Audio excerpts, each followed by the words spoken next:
like I said, they sell things to people in traffic. So how are they going to sell if the car is up in the air? Okay, why don't they have drones so they can still reach the cars in the air and sell?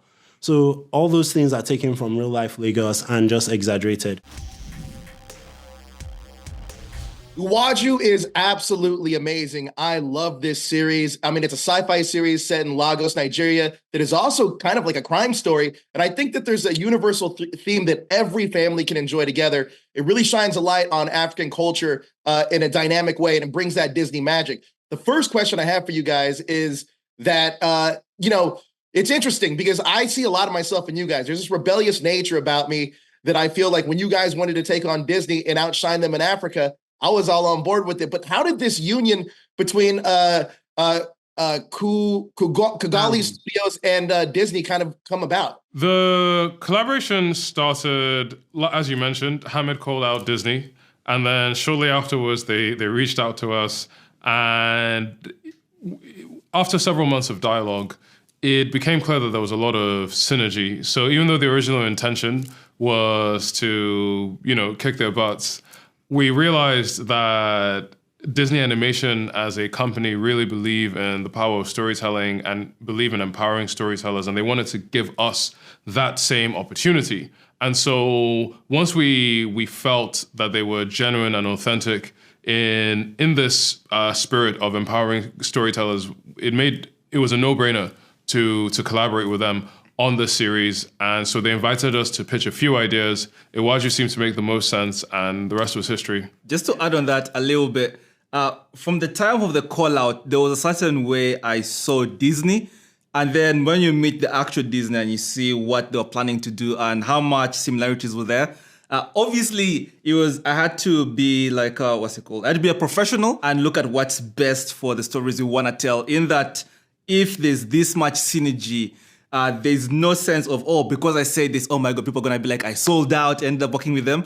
I'd be like, you know what? This is what's best for the stories you want to tell. And it worked really well. And I grew a bit mature. If you see that video and you see me right now, I have a bigger beard. So there's a bit of maturity that was needed when it came to collaboration being better than competition between each other. So healthy competition in collaboration versus butting heads together. Now, Iwájú translates to a day ahead. Where did the idea to set the series 100 years into the future come from? The inspiration for Iwájú is Lagos, Nigeria. It's my home. And as a storyteller, I always wanted to tell a story about my hometown. And one of the most interesting things I've personally observed about Lagos is the island-mainland divide. So on the island, you have people who are wealthy, by and large. And then on the mainland, the majority of the people there are working class or relatively poor. And I always found it fascinating how the geography literally supports the societal divide, whereas in most other places, you have rich neighborhoods, you have poor neighborhoods, but they're all part of like one landmass and intermixed. Here, there's a really, really clear separation, and it's the kind of setting that you could imagine a sci-fi author creating for an imagined world, but this is real. And so I thought there was a lot of potential here to explore some of these things through the lens of science fiction, which also gives us an opportunity to heighten some of the unique things about Lagos, and more importantly, have fun with it, because this is not an essay, this is not a documentary, this is a story that people are supposed to watch, escape, and have a good time. So sci-fi made a lot of sense across multiple boats. Now, Tolu, can you talk to me about how the series captures the spirit of Lagos? With Lagos, we like to describe Lagos as having an audacity. And if you ever visit Lagos, I guarantee you're going to keep looking around like there is no way that is happening. There is no way that is real. I watched that happen to Hamid when he visited. It was so funny. Hamid was literally looking out the bus like, am I tripping? Because I actually literally said the word, am I tripping? That's how unbelievable it was. Even if I grew up in Uganda, Lagos is just something else. Yeah, so the thing is, because I'm already used to telling my friends that I met online, I have friends from the US and other places that I met online. I'm already used to telling them quirky things that are happening in Lagos. Like, hey, look, this is real. This guy by the side of the road is selling an alligator. That's a real story. Yeah. I took a video and sent it. Like, someone is selling an alligator by the side of the road. I don't know where he clobbered the thing from. But so it's like all these things were like, if we just put these things in the show, they will think we made it up. but it's actually real. So in real Lagos, because the traffic is terrible, you're in traffic and there are people running right next to your car selling you things. So you can buy things in the traffic. And I'll give you examples of things you can buy. And every example I'll give you is real. I'm not exaggerating. You can buy a curtain. You can buy a painting. You can buy a dog. You can buy vegetables while driving in traffic. So we then said, if we take all of this and just exaggerate it by making it futuristic, that is already an amazing setting for a story. So it was just really easy to keep all these elements of Lagos because Lagos kind of already provided all the crazy things. We didn't have to think of too many things. We just like, how would this look 100 years from now? So if the tech exists 100 years from now and rich people could afford cars that could fly over the traffic, then that's why we have flying cars, because of Lagos traffic. But then, like I said, they sell things to people in traffic. So how are they going to sell if the car is up in the air? Okay, why don't they have drones so they can still reach the cars in the air and sell? So all those things are taken from real life Lagos and just exaggerated. Now, Hamid, can you discuss the challenge of fusing Lagos traditions with futurism and creating this beautiful cultural tapestry? It wasn't much of a challenge. It was a lot of fun, actually, because the way I approached creating the Iwájú world, like the Lagos world, I was very specific about making sure it's grown technology, right? So it's technology that would exist inside Lagos because I wanted to preserve the soul of Lagos. So when you watch the show, you feel Lagos as well. Tolu gave the example of the cars, and the reason we have flying cars in this show is because of that, versus it being like, it's a sci-fi trope where, oh, it's sci-fi flying cars. Nothing that just exists for that reason actually exists inside this show. Everything serves the architecture of the world building in here. So it was pretty much, there was no challenge in kind of merging the two. Rather, it was more like, okay, this is real life like Nigeria. He gave you the example of the car and the traffic and the flying, the drones right over there. Drones, yeah. But on the cars themselves, they're spherical wheels because when you're in Lagos, people drive like crazy and the wheels are spherical because that will enable people to navigate better. But then if you go in the market scenes, if you look in there, you'll notice that people are carrying things on their head and there are multiple layers. In real life, people do carry things on their head to sell. But in our world, we give them an exoskeleton so they can carry even more things all the way up, which are heavier, and they can do that a bit more efficiently. So every single element of tech here, apart from two, were kind of grown straight from actual Lego. So there was no challenge in merging. It was more like, okay, how do we make this believable world have the soul of Lagos Nigeria? The only new things I would say, which were just out of the blue, would be the paper screens. So you'll notice, like in the mainland specifically, you'll see a lot of paper screens on the ground, which kind of give it a flavor and make it look very beautiful.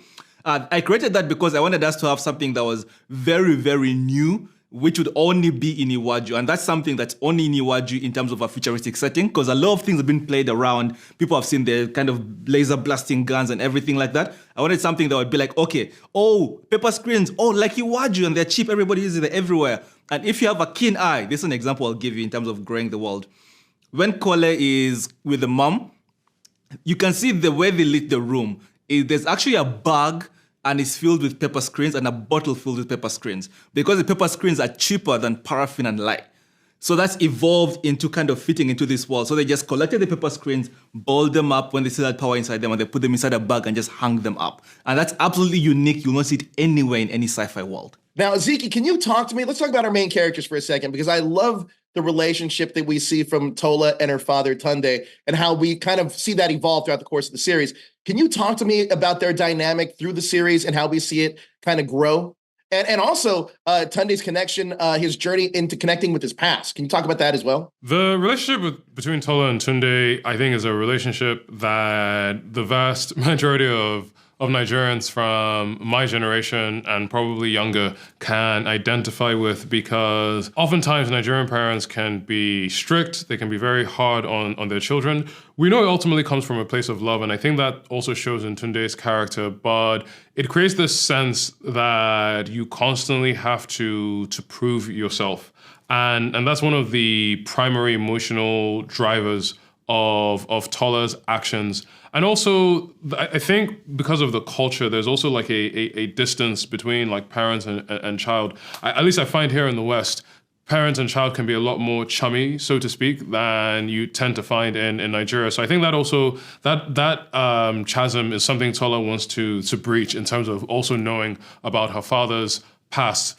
And so with Tunde, he also has experienced a lot of hardship in his past. And that actually drives his behavior, because part of why he's hard on his daughter is because he had to work hella hard to actually get to where he is.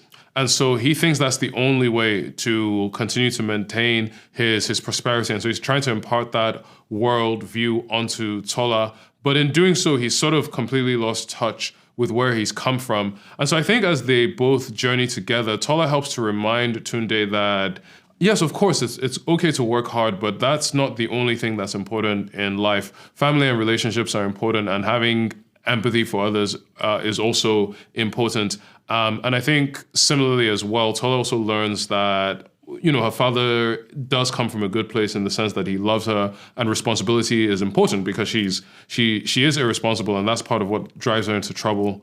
And that's why she grows. That's part of why she grows as a character. She learns these things. I think that this series lends itself so well to other mediums, like a video game. And I know that Tolu, you're into video games. Could you see this becoming like a video game of a major, you know, console system? Totally. I mean, I would love the opportunity to do more games set in this world, because we've already done one. It's launching on the same day as the series. It's called Iwájú Rising Chef, and it's a cooking game for Android and iOS. And you must have noticed the focus on food in the series. So we dive even deeper to that. We dive even deeper in that in the game, because now you get to experience a lot of different Nigerian meals. But yeah, I agree with you. I hope somebody somewhere is listening. I think people want more Iwájú video games. I think it lends itself so well. Speaking of the food, I know that some of the stuff that they were eating and the peppers were really spicy. I love spice. I want to try it. But I love the look on your face like, oh, it's really spicy. But I would love to try that sometime. The last question I have for you guys is, the last Star Wars Visions told different Star Wars tales from animation studios from around the world. Is that something that you guys would be interested in doing? Or have you guys already started cooking up ideas for Lucasfilms on anything like that? Not specifically for Lucasfilms, but as a company, Kugali ourselves, we have a very bold vision, and we're definitely driving to doing bigger and better things. As I say, our company ethos, it can be summed up to an acronym EIQ. E is generally growing the entire creative economy of Africa, vision economy of Africa. I is for innovation, i.e. this show itself, right? It's the first time Disney is doing something like this with anybody in the world, and we'd like to lead versus follow. And then Q is high quality storytelling. So as long as we can hit those marks and keep it as authentic as possible to the African experience, we're willing to do anything we can and tell as many stories as we can so the world can enjoy these stories. Because these stories, not only is it good for Africa itself, but adding a new kind of story to all the stories that exist out there, I think it serves the general storytelling kind of world in a bigger way. Well, gentlemen, thank you so much for your time. You guys got a new fan right here for Kugali Studios. I'm going to check out everything you guys are doing at this point. I love it. Thank you guys so much. I really appreciate it.